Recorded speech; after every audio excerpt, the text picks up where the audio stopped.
ಶ್ರೀರಾಮ್, ಒಂದೇ ಮಾತ್ರ ಜೈ ಕರ್ನಾಟಕ. ಮತ್ತೆ ನಾನು ವ್ಲಾಗಿಗೆ ಬರ್ತಾ ಇರೋ ಕಾರಣ ಏನಂದರೆ, ಇವತ್ತಿಂದ 90 ಡೇಸ್ ಒಂದು ವ್ಲಾಗ್ ತರ್ತಾ ಇದ್ದೀನಿ. Fitness vlog. ಫಿಟ್ನೆಸ್ಸಲ್ಲಿ ನಾನು ಏನು ತಿಂತೀನಿ, ನನ್ನ ರೂಟೀನ್ ಏನು, ನಾನು ಯಾವ ಥರ ನನ್ನ ಫಿಟ್ನೆಸ್ನ ಮೇಂಟೈನ್ ಮಾಡ್ತೀನಿ. ತುಂಬ ನೆಕ್ಸ್ಟ್ ಲೆವೆಲ್ ಬಾಡಿ ನನ್ನ ಹತ್ರ ಇಲ್ಲ. ಒಬ್ಬ ನ್ಯಾಚುರಲ್ ಆಗಿ ಯಾವ ಲೆವೆಲಿಂಗ್ ಮಾಡ್ಬೋದು ಆ ನ್ಯಾಚುರಲ್ ನನ್ನ ಹತ್ರ ಇದೆ. ಬೇರೆಯವ್ರ ಜೊತೆ ನಾನು ಕಂಪೇರ್ ಯಾವತ್ತೂ ಮಾಡ್ಕೊಂಡಿಲ್ಲ, ಮಾಡೋದು ಇಲ್ಲ. ನಾನು ಏನು ಫುಡ್ಡನ್ನ ಕನ್ಸ್ಯೂಮ್ ಮಾಡ್ತೀನಿ, ನಾನು ಏನು ಎಕ್ಸಸೈಸ್ ಮಾಡ್ತೀನಿ, ಹೇಗಿರುತ್ತೆ ನನ್ನ ರೂಟೀನು, ನಂದು ಊಟ ತಿಂಡಿ ಪ್ರಿಪೇರಿಂಗ್ ಇರುತ್ತೆ.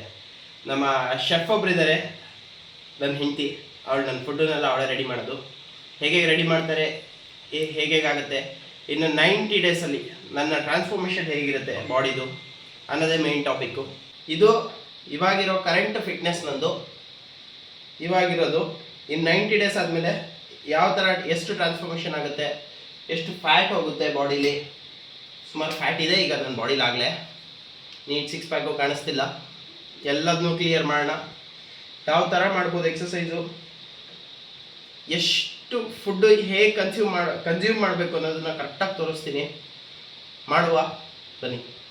Thank you for watching. ಹೀಗೆ ಸಪೋರ್ಟ್ ಮಾಡ್ತಾಯಿರಿ. ನಿಮ್ಮ ಸಪೋರ್ಟ್ ನನಗೆ ಬೇಕೇ ಬೇಕು. ನಿಮ್ಮ ಸಪೋರ್ಟಿಂದನೇ ನಾನು ನೆಕ್ಸ್ಟ್ ಲೆವೆಲ್ ನನ್ನ ಫಿಟ್ನೆಸ್ನ ಅಚೀವ್ ಮಾಡೋಕ್ಕಾಗೋದು. ನನ್ನ ವಿಡಿಯೋ ಇಷ್ಟ ಆಗಿದ್ದರೆ ಲೈಕ್, ಸಬ್ಸ್ಕ್ರೈಬ್, ಕಮೆಂಟ್, ಶೇರ್ ಎಲ್ಲ ಮಾಡಿ.